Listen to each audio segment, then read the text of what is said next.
elle est en place. C'est la poudre. Tiens, on a découpé une femme en morceaux rue de la bienséance à 2 pas du chat. Tiens, on a découpé une... I am a feminist.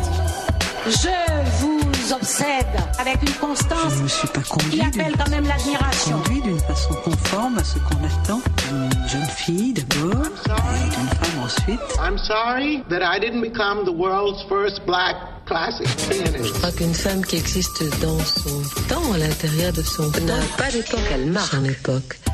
Bienvenue dans La Poudre, une conversation intime, profonde, avec des femmes artistes, activistes, politiques, de toute génération, de toute opinion. Comment sont-elles devenues femmes ? Comment habitent-elles leur corps de femme ? Que pensent-elles ?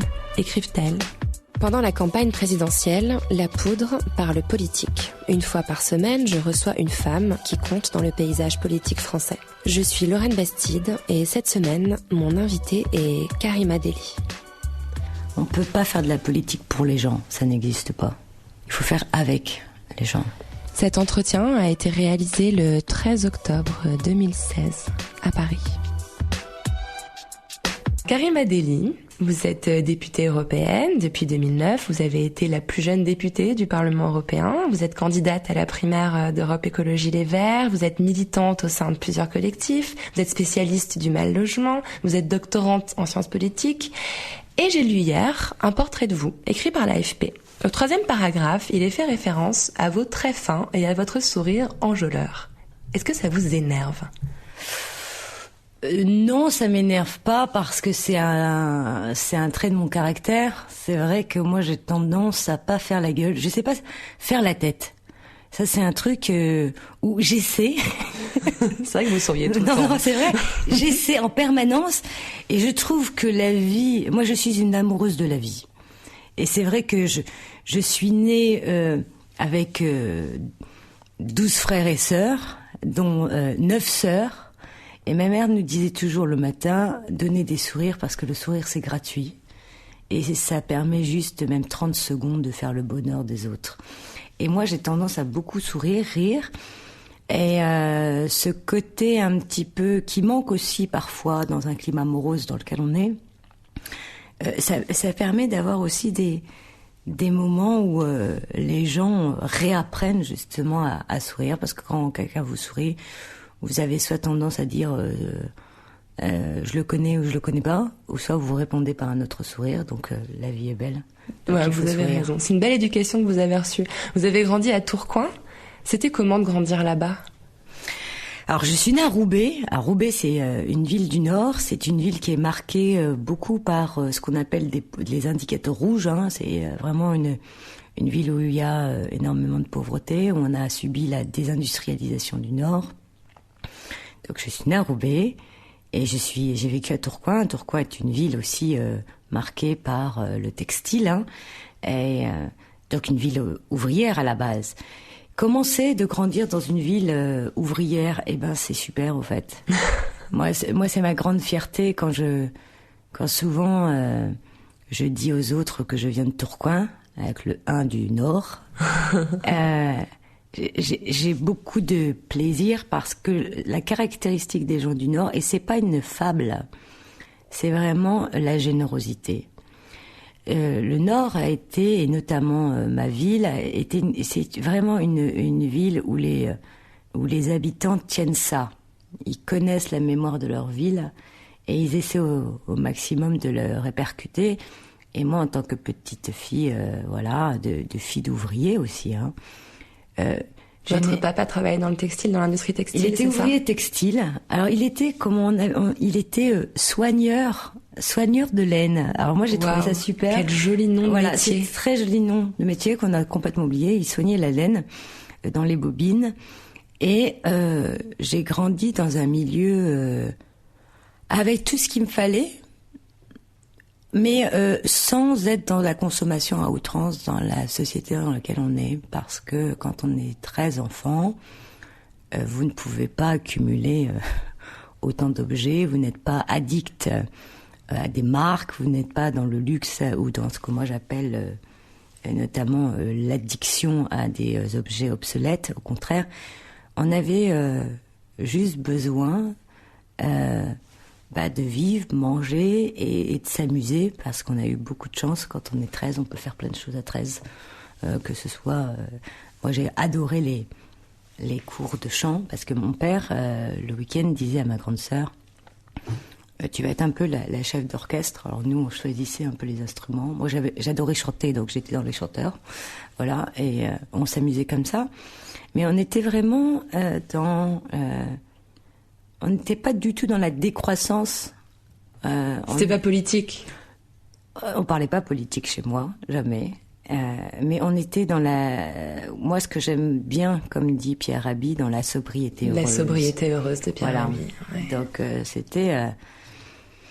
c'était une enfance très très heureuse, très joyeuse, pleine de... Je pense que je ne retrouverai plus ça, c'est-à-dire pleine aussi de solidarité, parce que quand vous êtes nombreux, forcément, il y a pas de compétition, il y a vraiment de la collaboration, il faut se serrer les coudes, et je dis merci à mes parents, parce que oui, ils nous ont énormément apporté d'amour, ils nous ont bien éduqués, et aujourd'hui, moi, je suis tellement fière de venir du milieu dans lequel je suis née, et quand je regarde dans le monde dans lequel je suis, qui est un monde politique qui est très sclérosé, c'est un monde politique qui, pour moi, même en tant que femme, venant d'une classe populaire, étant petite, à aucun moment dans ma vie, je m'étais dit que j'allais rentrer dans ces institutions, parce que pour nous, elles étaient inaccessibles. C'était lointain. Oui, lointain, mais surtout inaccessible. Et aujourd'hui, je montre à quel point, d'une part, c'est accessible, et j'ouvre la porte et les fenêtres d'un monde qui, pour moi, la classe politique aujourd'hui est un petit peu ce que j'appelle le vieux monde. Et le nouveau monde est en train d'apparaître. Il faut casser le plafond de verre et faire en sorte que tout le monde soit représenté. Donc voilà. On vous parlait comment quand vous étiez petite ? C'est-à-dire, comment on vous parlait sur quel ton, dans quelle modalité Est-ce qu'on éveillait votre conscience ? Moi, ce qui m'intéresse, c'est de comprendre en fait comment les femmes qui façonnent le XXIe siècle aujourd'hui ont été élevées. Je pense que c'est essentiel pour comprendre les mécanismes. Tout d'abord, moi, j'ai été... vous savez, quand on est très nombreux, on est très vite débrouillard. Ouais. C'est-à-dire qu'on est très très vite libre. Et moi, j'ai été éduquée sur le fait de pouvoir faire mes choix de choisir ma vie selon mes goûts et selon mes choix. C'est vrai que moi, j'ai décidé de continuer des études, alors que c'est vrai que c'était pas évident, parce que des études, ça coûte très cher. Et je me suis accrochée, je me suis battue pour pouvoir justement faire des études. Alors qu'on est quand même dans la génération... alors nous, c'est la génération... on n'est pas les X, on est les Y, non, on est les Y. On est les Y, ouais. hein, c'est ça, on est la génération Y. Et on se dit, la génération Y, normalement, l'accès aux études, c'est facile. Non, il y a une partie où c'est pas facile. Et moi, j'ai eu une éducation vraiment très... j'ai pas été jugée par mes parents. Ils m'ont toujours encouragée. Et c'est vrai que, à l'heure actuelle, moi, je dis... c'est vrai que les années 60, les années 70 ont été marquantes pour moi, parce que j'ai beaucoup travaillé sur la question du genre. Ce sera mon premier mémoire, notamment de débat sur les femmes au Sénat, il me semble. Sur les femmes au Sénat, voilà. Très tôt. Où je vois que justement cette libération apparaît avec des combats très forts de nos mères et de nos grands-mères. Et aujourd'hui, je me retrouve à une échelle européenne où je me dis que les droits des femmes, il faut toujours se battre.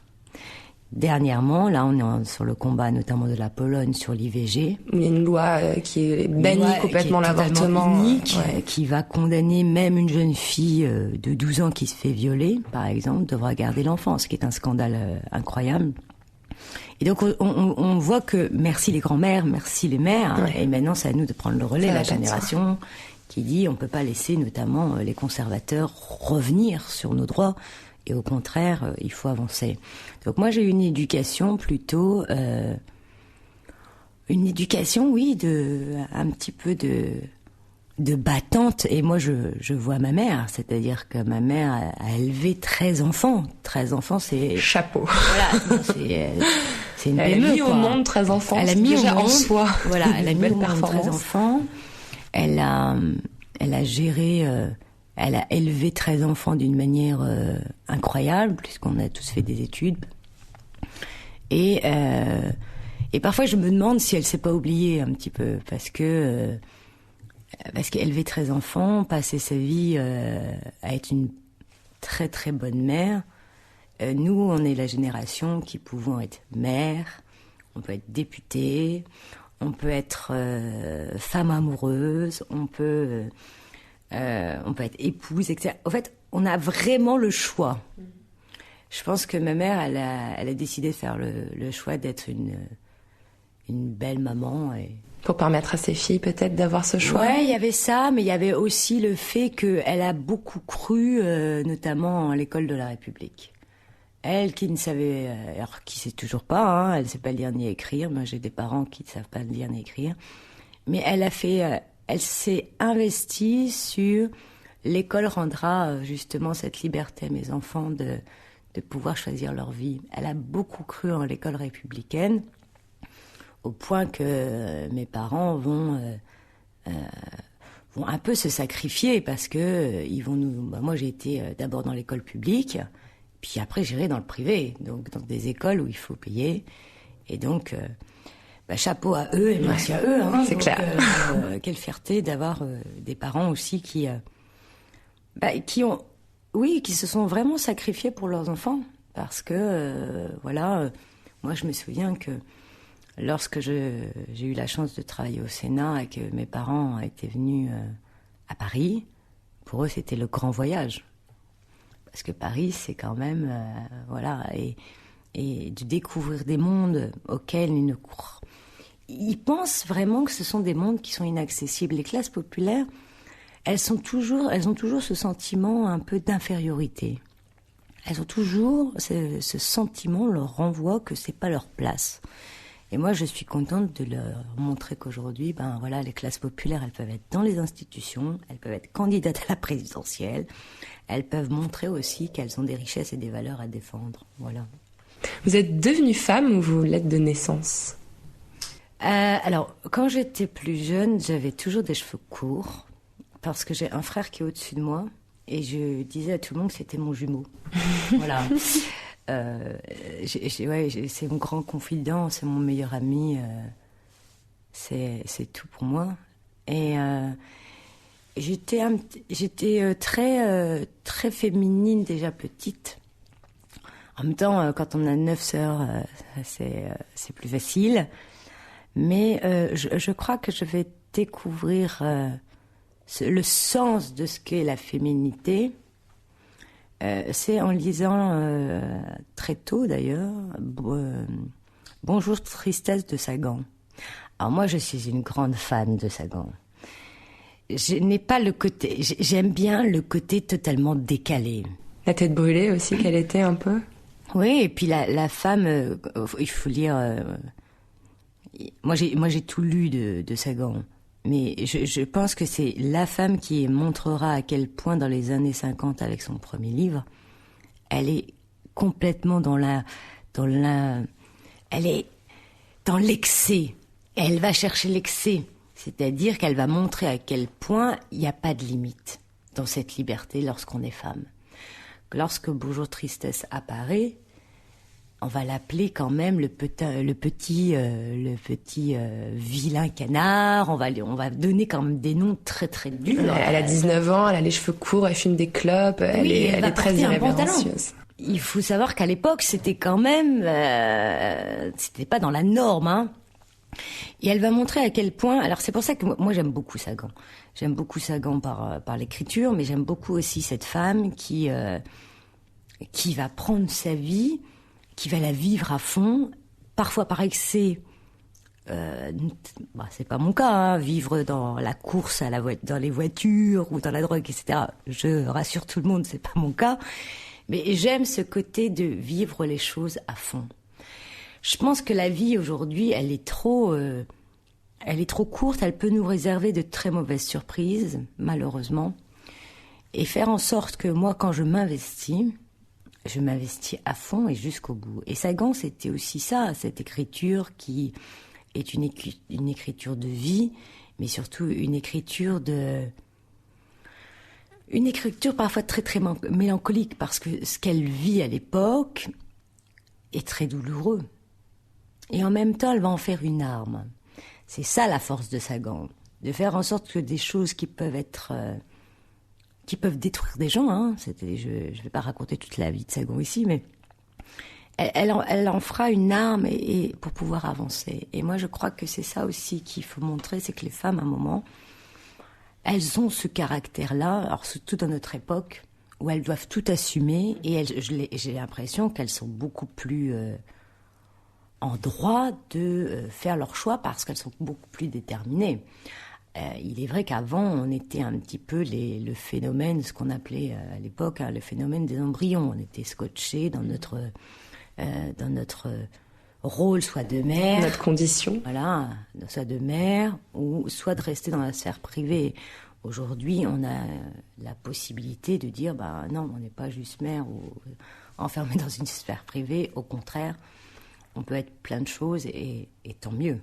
Et tant mieux. Vous parlez de figure tutélaire féminine, donc Françoise Sagan par exemple, mais il y a aussi une autre femme qui a été déterminante dans votre parcours, c'est Marie-Christine Blandin, qui était sénatrice du Nord à l'époque et qui vous propose d'être assistante parlementaire, qui vous ouvre un peu la voie à votre carrière politique.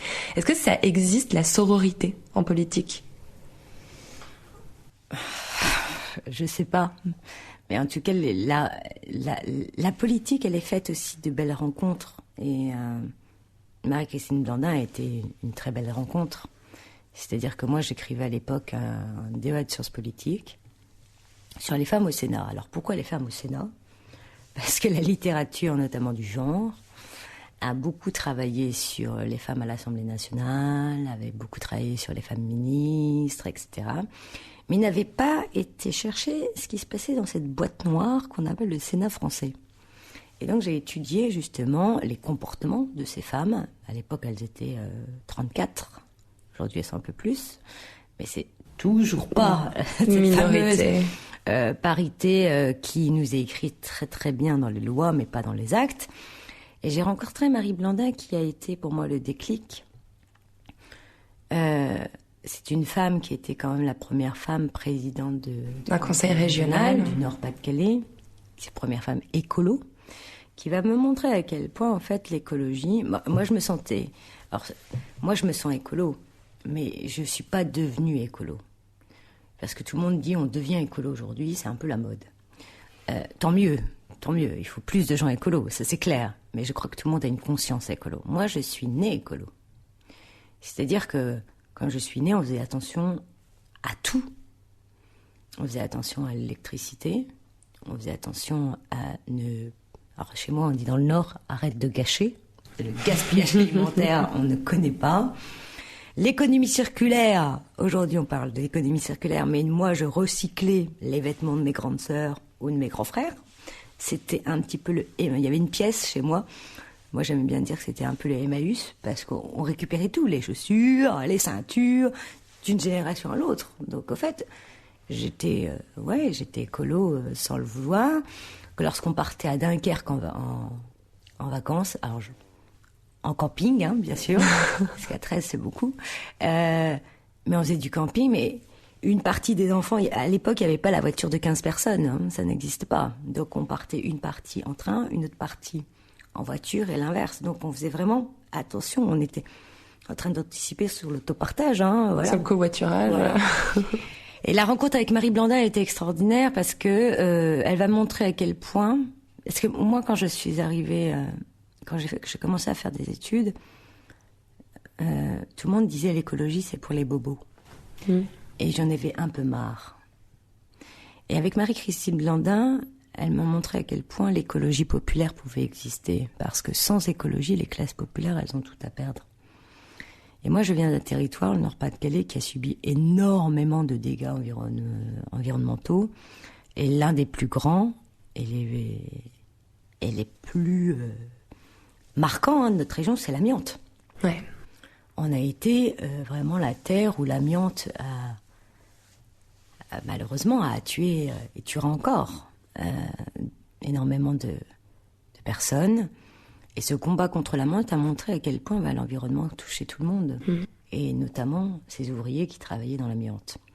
Ensuite, on a eu énormément de problèmes environnementaux dans le Nord, je ne vais pas tous les citer.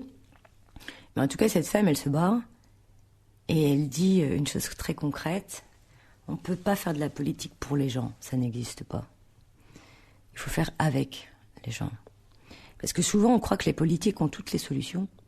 Et je vous le dis, ce n'est pas vrai. Les solutions, ce sont les gens du quotidien qui font de l'écologie qui les ont. Et c'est à nous aussi d'être en politique un peu humble. Je sais que certaines personnes ne savent pas ce que ça veut dire le mot humble, surtout en politique, en période électorale présidentielle. Mais je crois que c'est ça la volonté des politiques, c'est-à-dire à un moment il faut écouter pour pouvoir réfléchir à l'avenir ensemble. Et que les nouvelles idées, le monde de demain est en train de se construire sous nos yeux. Et que les logiciels, il faut vite les changer. Et Marie-Christine Blandin a été une des grandes personnes qui ont d'abord travaillé sur les questions de lanceurs d'alerte. Aujourd'hui, on parle couramment des lanceurs d'alerte. Elle a écrit la loi qui protégeait les lanceurs d'alerte. Elle a fait passer loi sur les lanceurs d'alerte. À la base, elle est prof de sciences naturelles, donc elle va être vraiment dans le combat de la lutte contre la biodiversité. Et moi, avec elle, j'ai appris énormément de choses, mais surtout la chose de se dire, il faut être fier d'être écolo. La fierté d'être écolo, ça n'existe pas beaucoup en France. On l'est ou on ne l'est pas, on a l'impression. Et que l'écologie, aujourd'hui, on pourrait qualifier par les propos de Madame Ségolène Royal qui dit oui, il y a de l'écologie punitive. Ce n'est pas vrai. L'écologie, c'est pour le bien-être. L'écologie, c'est pour le mieux vivre. L'écologie, c'est pour le mieux respirer, le mieux manger. Au fait, c'est du plus.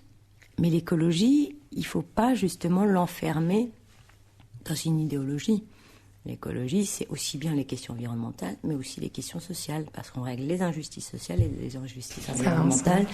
Et cette question-là, elle va être prégnante, et c'est pour ça que Marie Blandin, moi, je la considère comme un peu mon ténor, parce que c'est c'est une femme qui a beaucoup de pédagogie, parce que vous savez, on est dans des problèmes complexes. Et quand on parle d'écologie, parfois les gens ils disent mais de quoi vous parlez ? Alors on parle de transition énergétique, etc. Parfois les gens n'arrivent pas à savoir c'est quoi tout ça. Marie Blandin, elle a cette capacité d'être une pédagogue incroyable et de faire aimer les choses et d'être une battante. Elle gagne énormément de combats. Et moi je suis fière d'avoir fait mes classes à ses côtés. C'est vraiment une femme qui mérite d'être plus connue, ça c'est clair, et qui mérite surtout pour moi c'est une des personnes qui fait partie de la galaxie écolo qui devrait être mieux respectée et plus valorisée. Ouais. Si je pose la question de la solidarité entre les femmes politiques, de la sororité en politique, c'est que en 2009, il y a une autre femme qui a un rôle important pour votre carrière. Si je me trompe pas, c'est Suzanne Auger, qui était la responsable des Verts en Île-de-France, qui se désiste avant de vous laisser une place sur la liste européenne qui vous permettra d'être élue, d'accéder au Parlement européen. Cette solidarité, elle existe, j'ai l'impression. Non, pas forcément, c'est plus compliqué que ça. Alors, si on avait dit que la 4e place était éligible, je pense qu'on me l'aurait pas donnée. Oui, parce qu'à cette époque-là, les Verts font 20%. Je crois qu'il faut pas être dans l'hypocrisie. En 2009, on était dans une très jolie liste. Quand Bendit m'appelle et me dit est-ce que tu vas être sur ma liste, je lui dis d'accord, mais à une condition, faut pas que je sois élue parce que j'écrivais ma thèse. Oups. Il m'a dit pas de problème, tu seras 4e, impossible d'être élue. On fait une très belle campagne, mais surtout c'est la dynamique de 2009.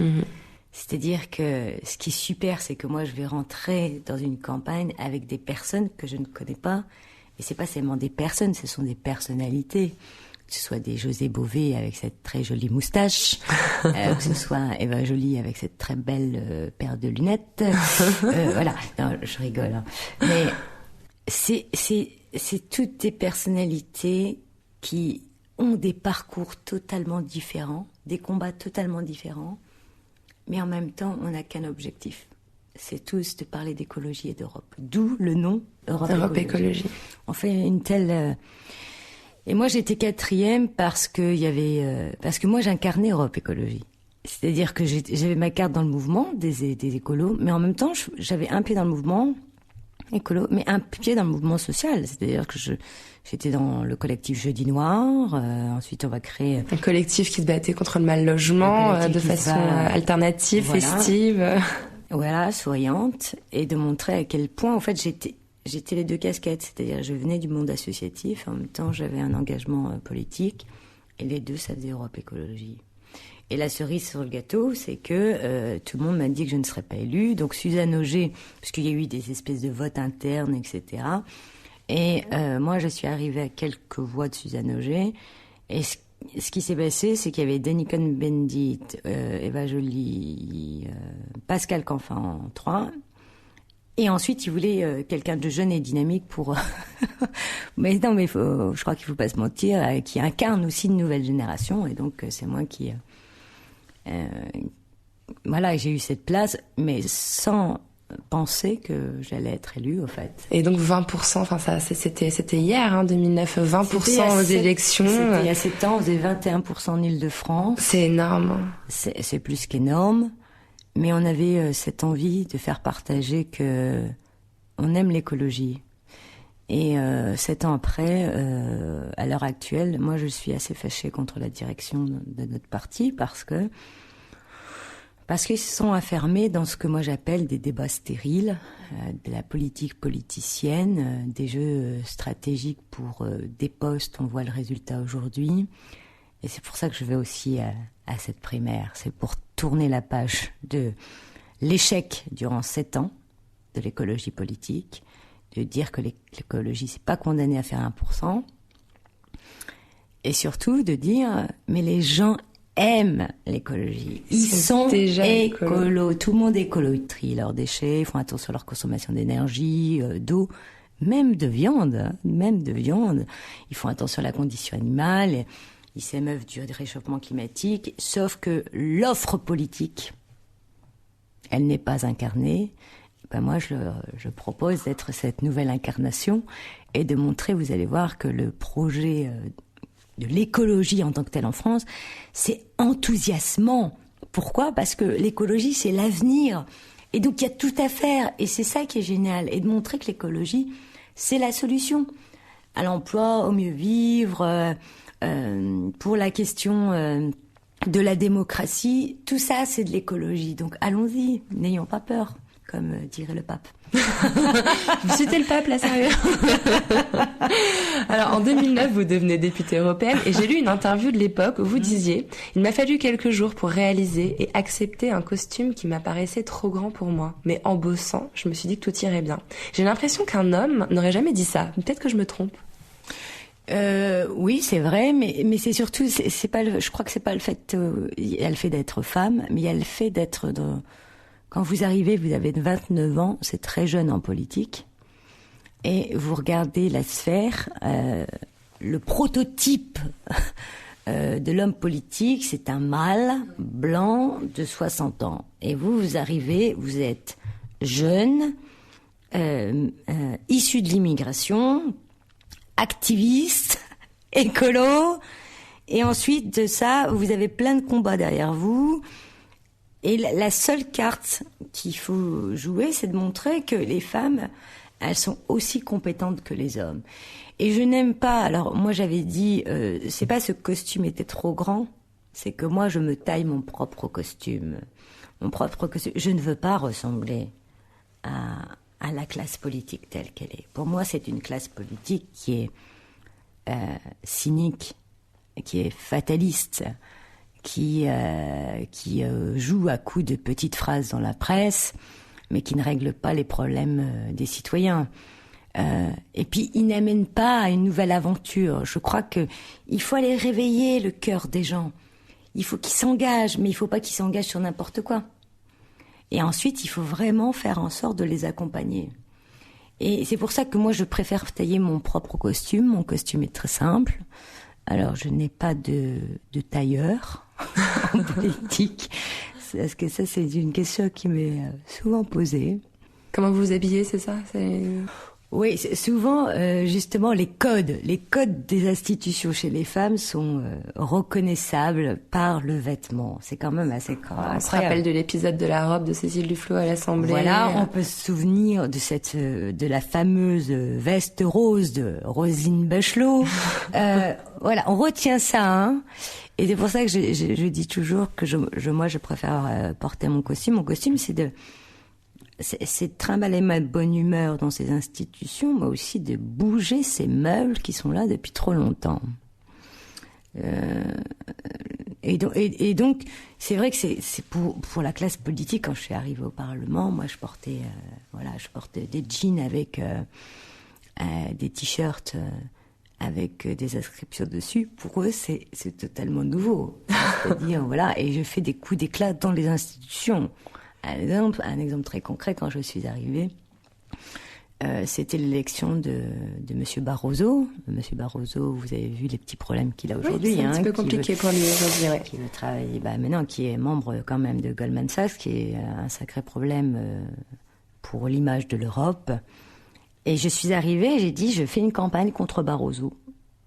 Et donc j'avais un t-shirt avec la tête de Monsieur Barroso et un grand stop. Et j'ai lancé la campagne à l'intérieur du Parlement qui s'appelait Stop Barroso.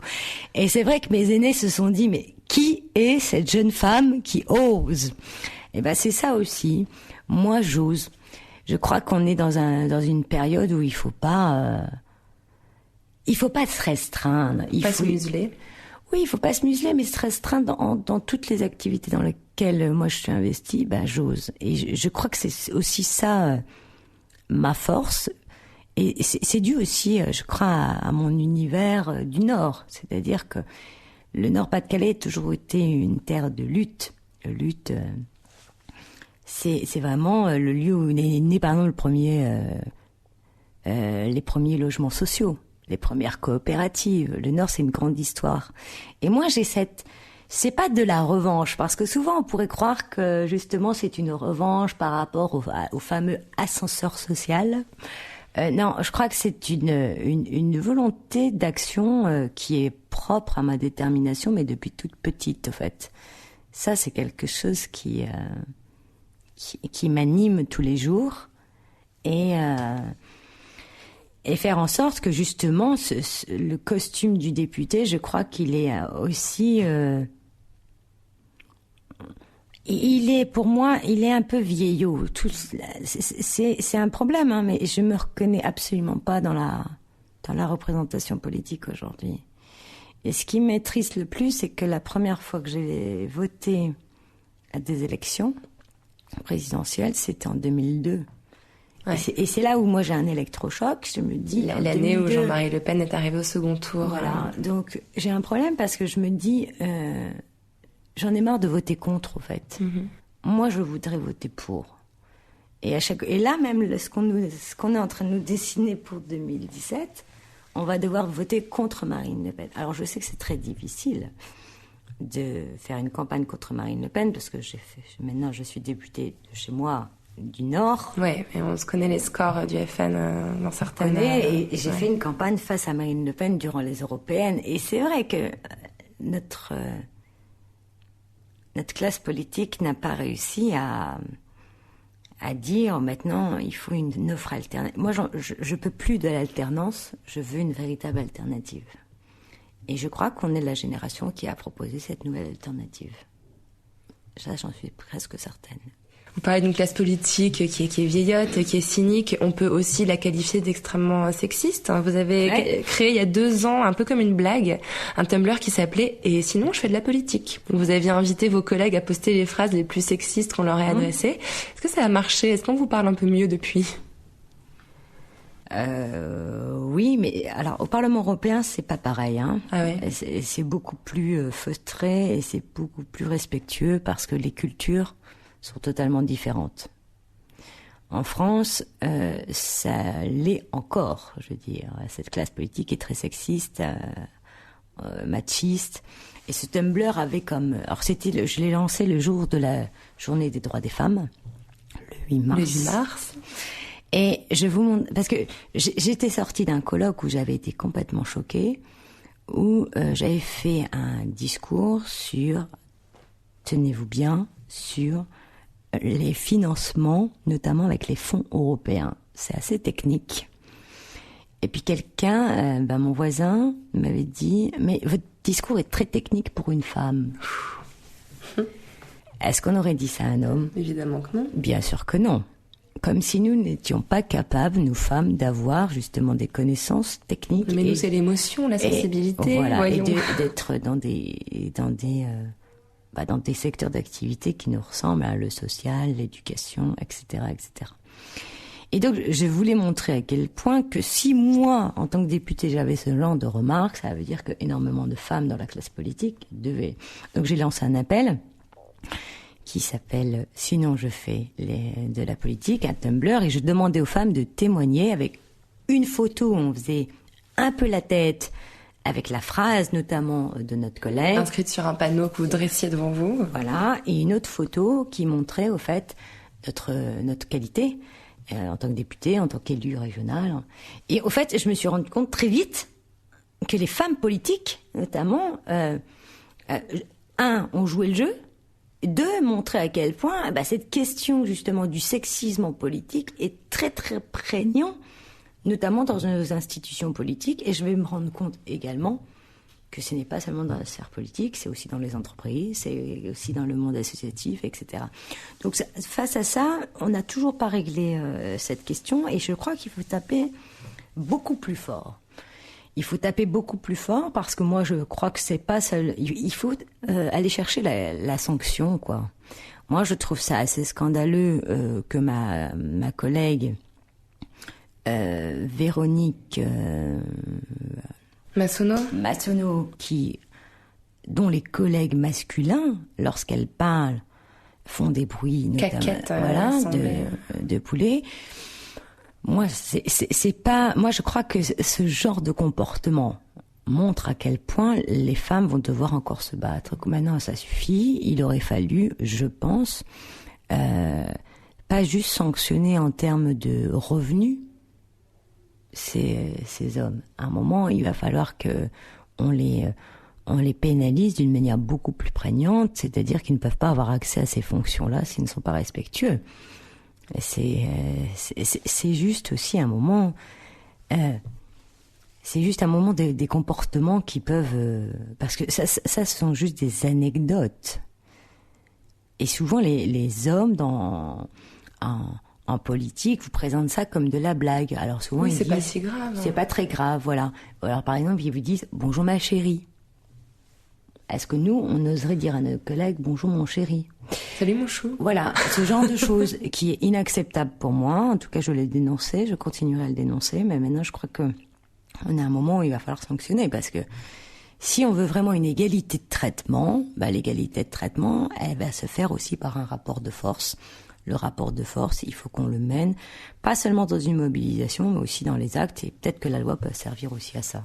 Ce qui n'est pas anecdotique non plus, c'est un scandale qui a éclaboussé votre parti politique récemment, l'affaire Denis Baupin. Je rappelle pour les auditeurs, un élu d'Europe Écologie Les Verts accusé de harcèlement et ou d'agression sexuelle par 14 femmes du parti qui ont osé prendre la parole médiatiquement et juridiquement.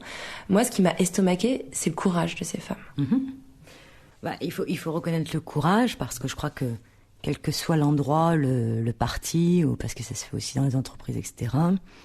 Avant tout, c'est de la souffrance.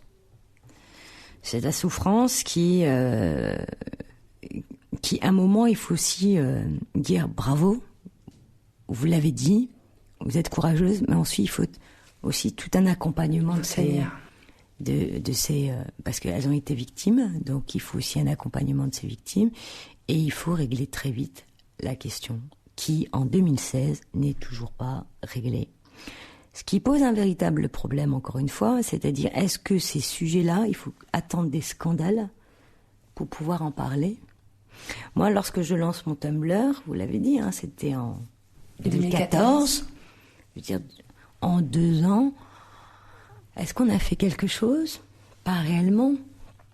est-ce qu'il ne faudrait pas faire vraiment des campagnes publicitaires pour que les femmes aussi se sentent protégées lorsqu'elles portent plainte? Quel accompagnement derrière on met en place? Donc ça veut dire aussi des moyens. Sur tous ces sujets-là, moi je crois qu'il ne faut pas... Parce que, on a parlé d'harcèlement pendant une semaine, aujourd'hui on n'en parle plus du tout. Donc je crois qu'il faut aussi qu'on arrête à faire ce qu'on appelle de la politique du zap.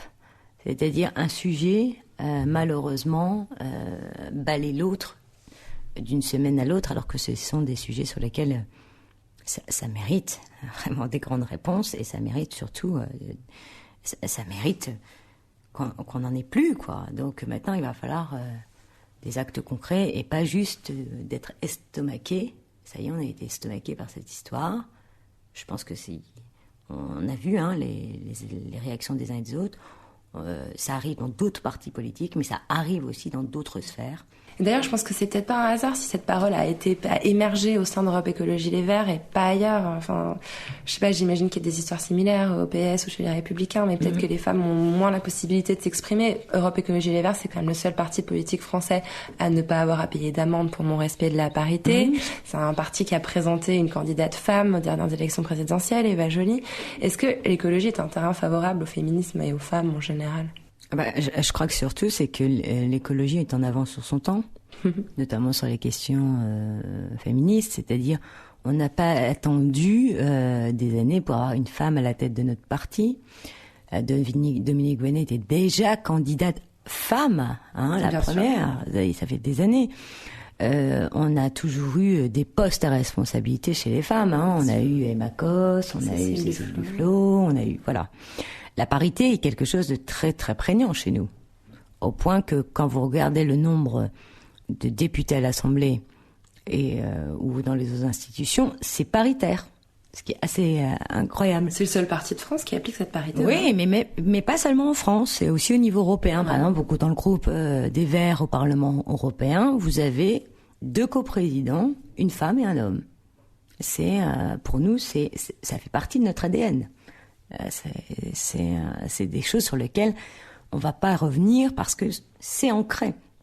Maintenant, quand on regarde les autres partis politiques, ils ont quand même du mal, vraiment. Et les femmes, apparemment, votent aussi plus écolo que les hommes. Alors, j'ai des chiffres qui sont un peu vieux, qui datent de 93, mais à l'époque, 9% de vote écolo chez les femmes contre 7% chez les hommes.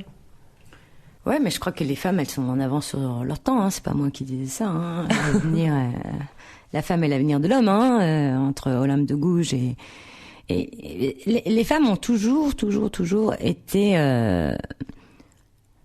en avance. Moi, je regardais juste un chiffre dans ma thèse, justement. Je regardais le nombre de femmes dans les filières universitaires, celles qui sont diplômées. On est 59% les filles à être beaucoup plus diplômées que les hommes. Quand vous regardez des filières, c'est incroyable. La médecine, la biologie, etc. On est majoritaire. La magistrature, oui, le droit, etc. On est majoritaire. Maintenant, notre représentation que on en fait, c'est pas du tout la représentation, même au niveau des mentalités. Donc ça aussi, il va falloir changer. Il va falloir changer et il faut aussi montrer que... Alors moi, je connais bien la classe politique, mais les femmes, elles ont autant de compétences que les hommes, elles ont autant leur place, un niveau de responsabilité. Parce que quand vous regardez notamment, et ça c'est très intéressant ce que j'ai analysé, les postes de pouvoir, c'est-à-dire par exemple les présidences d'institutions en France, il n'y en a pas. À l'Assemblée nationale, c'est un homme, au Sénat, c'est un homme, le Conseil économique et social, c'est un homme. On peut toutes les prendre comme ça, ce sont toujours des hommes. Alors on a Christine Lagarde au FMI, ça change, mais c'est quand même très très difficile, très très difficile. Alors qu'au niveau européen, je veux dire, quand on a Simone Veil, elle était présidente du Parlement européen, ça n'a choqué personne. C'était quand même il y a quelques années. Nicole Fontaine, pareil, elle était présidente du Parlement européen, ça n'a choqué personne. Mais ensuite, il ne faut pas juste faire de la façade. C'est ça qui est important. Il faut regarder aussi à l'intérieur, parce qu'à l'intérieur, il y a des commissions qui ont aussi du pouvoir.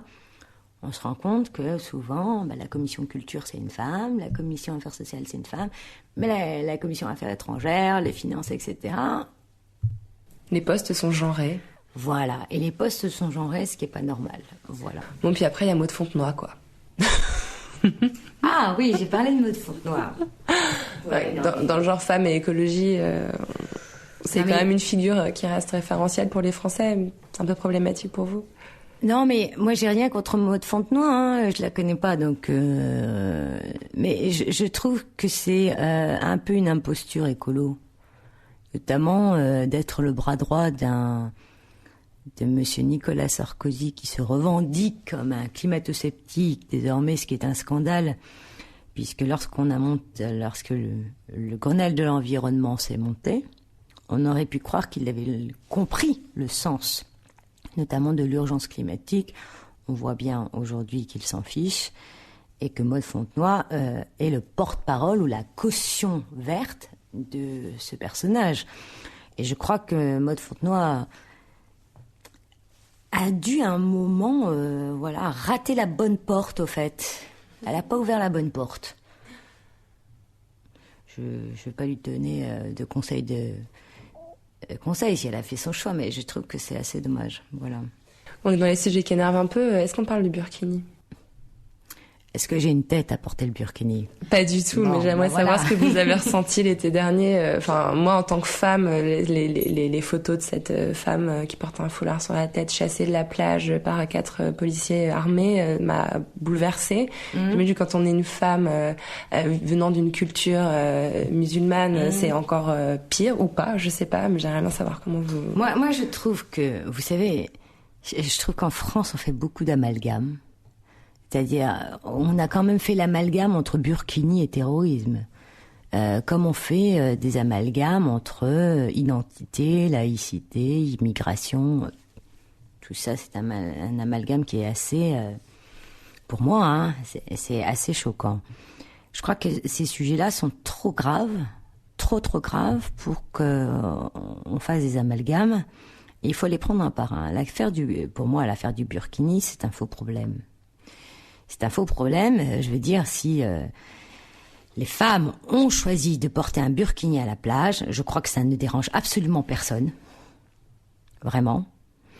Et je vois pas pourquoi on a monté en épingle quelques cas. Il y a même des maires, alors là c'est la folie, qui ont pris des arrêtés burkini alors qu'il n'y avait pas de femmes qui portaient le burkini sur leur plage. Vous voyez dans le délire dans lequel on est. Ça c'est la première chose. La deuxième chose, c'est que chacun est libre de vivre sa religion comme il veut, notamment dans l'espace public. Ça, c'est ce qu'on appelle notre socle, qui est la laïcité. C'est ça, la laïcité. Tant qu'une religion ne prédomine pas une autre, il faut garder ce socle. La deuxième chose, c'est que le burkini n'est pas porté seulement par des femmes musulmanes. Il faut faire aussi attention à ça. Vous savez, moi je connais des filles qui ont des grands complexes de corps, qui aiment la plage, mais elles ne veulent absolument pas porter un bikini ou juste un maillot de bain. Et pourtant, elles veulent rester avec leurs copines. À un moment, il faut aussi qu'on respecte tout le monde et ne pas toujours tout renvoyer à la religion, quoi. Je veux dire, ça c'est quand même aussi... des choses sur lesquelles il faut qu'on arrête, quoi. On est quand même dans un pays où le discours qui émane de certaines parties, un certain spectre politique frise le racisme, l'islamophobie par un moment. Vous avez parfois le sentiment, vous, en plus, une discrimination vous pouvez subir comme femme, de subir ça en plus? Non, mais les discriminations existent. Alors moi, je m'appelle Karima, et selon les instituts de sondage, j'ai 8 fois plus de chances d'être contrôlée dans le métro qu'une autre personne. J'ai 8 fois plus de chances de ne pas être embauchée parce que je m'appelle Karima. On est en 2016. Je crois que la France est un beau pays. Moi, je me sens française et en même temps européenne et en même temps ch'ti et en même temps j'aime Céline Dion. Bon, ça, vous n'êtes pas obligé de le garder. Ah, si on va tellement le garder celui-là. Non mais voilà, c'est-à-dire que la République, elle est fondée sur liberté, égalité, fraternité, et comme disait Coluche, il y en a qui sont plus égaux que d'autres. Et moi, je me dis que par moments, les discriminations existent et les inégalités explosent. Et qu'on veut pas régler ces deux problèmes qui sont des fractures importantes dans notre pays. Est-ce que je me sens agressée par ces discriminations ? Moi, je crois que j'ai beaucoup souffert du fait que parfois on pouvait me renvoyer à mes origines. Vous savez, quand j'étais 4e d'une liste électorale, on me disait « Ah, c'est la candidate de la diversité ». Il n'y a pas d'un côté les divers et de l'autre côté les normaux. Moi, je comprends pas ce que ça veut dire, les normaux. Je pense qu'il n'y a pas le prototype français, ça n'existe pas. On est tous divers parce que, justement, et c'est ça la force de la France. Être français, c'est de respecter liberté, égalité, fraternité, mais c'est dans ce cadre-là qu'on est capable de s'épanouir. Il y a plein de choses qu'on peut faire en tant que française, et c'est ça qui est super. Je veux dire, on peut aimer le football, on peut aimer la mode, on peut faire plein de choses, être français, quoi. C'est ça, être français. Et je crois qu'à un moment, la fierté d'être français, c'est aussi de régler nos faux problèmes, parce que c'est des faux problèmes. Et après, je vais vous raconter une anecdote qui est un peu dure, hein, mais lorsque j'étais en campagne en 2014, dans le Nord, les gens, il y a quelques personnes qui sont venues me voir, j'étais dans un marché, et quelqu'un m'a dit, mais on votera pas pour vous parce que vous appelez Karima. Et Karima, c'est pas français. Et là, je les ai regardés, j'ai souri et j'ai dit, ah non, vous vous trompez. Karima, c'est ch'ti. Pourquoi je leur ai dit ça? Et j'ai pris le temps de leur expliquer que, en fait, Karima, elle fait partie d'une histoire aussi d'un territoire et que le Nord-Pas-de-Calais, c'est un territoire où les vagues d'immigration étaient énormes. Et au fait, c'est ça, la France. La France, elle est faite d'une histoire faite d'immigration qui a été quand même... C'est son histoire, il faut qu'elle l'accepte. Et moi, je me sens française, mais pas seulement. Et c'est pour ça que je préfère qu'on soit unis dans la diversité, parce que vous avez une diversité que je n'ai pas, et il y a des choses sur lesquelles on va se compléter parce qu'on vit en France et qu'on a des règles communes. C'est ça, la France. Et à un moment, je crois qu'on est dans un moment tellement morose, tellement crispé en France, que c'est toujours tellement simple de trouver des boucs émissaires. Moi aussi, je pourrais trouver des boucs émissaires. Mais c'est tellement simple. Et ça, c'est la simplicité de la pensée politique. Moi, je crois qu'aujourd'hui, on est une génération qui accepte sa complexité, qui montre que la France est multiculturelle. Et c'est ce qui fait sa grandeur à l'étranger. On reconnaît aussi la France grâce à ça. Et maintenant, il faut pas qu'elle ait peur de ses démons, la France. Il faut qu'elle avance et vous allez voir, ça va bien se passer. Et qu'elle se souvienne qu'il y a eu 2-3 étapes entre les Gaulois et aujourd'hui, quoi. Il s'est passé 2-3 trucs. Ça aussi, c'est quand même extraordinaire de nous redire ça, quoi. On est dans le délire. Bon, alors je vais vous poser une question très simple, mais un peu étrange, j'en conviens. Cette question, je la pose à toutes les femmes qui viennent parler avec moi dans La Poudre, et elle répond à une obsession que j'ai, celle de l'utérus. Karima Deli, vous entendez une obsession pour l'utérus. Je pense qu'en fait, cette espèce de matrice qu'on porte en nous, qui nous préconditionne à concevoir, en fait, obsède aussi les gens autour de nous. On a des enfants, on est mère, on n'en a pas. Ah tiens, on n'est pas mère. Donc voilà, quel rapport vous entretenez-vous avec votre utérus? Ça va bien, voilà, cher auditeur, tout se passe bien. Non, moi j'ai pas l'horloge biologique, c'est-à-dire que je crois qu'on est aussi dans une société où être mère, ça se conçoit différemment. On peut avoir des familles recomposées où on se retrouve mère comme ça. Moi personnellement, donc je vais vous faire. Alors c'est vrai que issu de 13 enfants, on pourrait me dire oh là là, chez moi tout le monde fait des enfants. Non. On n'a pas tous fait des enfants, voilà, c'est un choix. Moi, c'est je vous dis en exclusivité, c'est en cours de réflexion. Et voilà, non, mais moi, je mets pas la pression de l'horloge biologique. Mais c'est une pression que la société nous met beaucoup, quand même. Oui, la société nous met beaucoup, mais je crois qu'on est maintenant dans un moment de vie où on choisit. Voilà, les femmes choisissent quand elles veulent faire un enfant et pas quand on leur impose. Donc moi, je choisirais quand. Mais promis, je reviendrai. Ah, super. On veut l'annonce en exclu. J'ai une dernière question pour vous, Karima. Qu'est-ce que ça évoque pour vous, La Poudre, qui est le nom de l'émission? Ça évoque plein de choses. Plein de choses parce que c'est d'abord la poudre aux yeux. Parce que je crois que on est dans un monde politique où il y a beaucoup de blabla. On essaie alors qu'aujourd'hui, je crois que c'est fini le temps du blabla, c'est maintenant le temps de l'action. La poudre, ça me fait penser aussi au maquillage, hein. Même si moi je me maquille pas trop, en tout cas j'essaye, je trouve qu'un côté bonne mine peut nous faire du bien le matin. La poudre, c'est aussi pour moi... alors c'est très bizarre parce que c'est un côté un peu... Le volet un peu guerrier de la poudre, les canons, etc. Et c'est peut-être aussi le fait que moi j'aime trop la paix pour pouvoir me dire que tout le matin je me lève pour défendre la paix. On a vraiment beaucoup de chance d'être dans un territoire de paix. Quand on regarde ce qui se passe à l'international, je me dis, c'est ça aussi, cette grande valeur qu'on a peut-être oubliée et qu'il va falloir se battre dans les années à venir pour la garder. Merci à Karima Deli d'être venue faire parler La Poudre avec moi. Si vous avez aimé l'émission, le mieux c'est de nous le dire avec des étoiles, 5 de préférence, sur iTunes. Vous pouvez aussi nous rejoindre sur les réseaux sociaux Twitter et Instagram, où nous partageons toutes les recommandations culturelles de nos invités. N'oubliez pas de vous inscrire à notre fabuleuse newsletter sur notre site nouvellesécoutes.fr et cliquez sur La Poudre. La Poudre est une émission produite par Nouvelles Écoutes. Elle est réalisée par Aurore Meyer-Mailleux avec Zisla Tortello, assistante de production, et Zaki Halal pour le mixage. Retrouvez toutes nos émissions sur nouvellesécoutes.fr.